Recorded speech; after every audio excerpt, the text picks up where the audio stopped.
مکتبہ السنہ foundation موربہ کی پیشکش۔ اب جب آدھے سے زیادہ رمضان ختم ہو گیا ہے، آئیے ہم اپنا امتحان خود لیتے ہیں۔ سوال نمبر 1، روزے کا مقصد تقویٰ ہے، تو کیا اتنے دنوں میں ہم تقویٰ والے بنے؟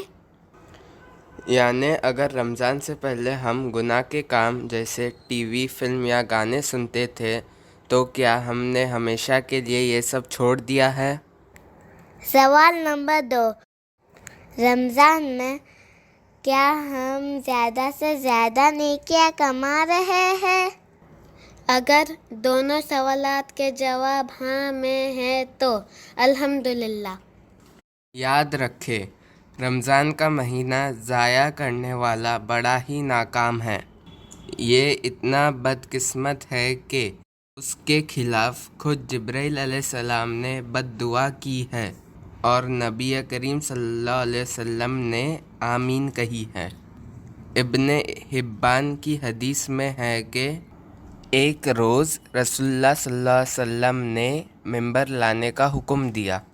جب آپ صلی اللہ علیہ وسلم نے پہلی سیڑھی پر قدم رکھا تو فرمایا آمین، پھر دوسری سیڑھی پر قدم رکھا تو فرمایا آمین، پھر تیسری سیڑھی پر قدم رکھا تو فرمایا آمین۔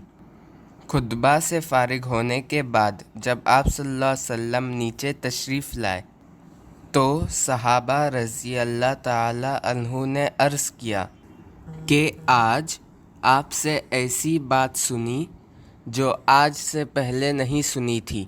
رسول اللہ صلی اللہ علیہ وسلم نے فرمایا، جبرائیل علیہ السلام تشریف لائے اور کہا، جس نے رمضان کا پورا مہینہ پایا اور اپنے گناہ نہ بخشوا سکا تو وہ دوزخ میں داخل ہوا اور اللہ کی رحمت سے دور ہوا۔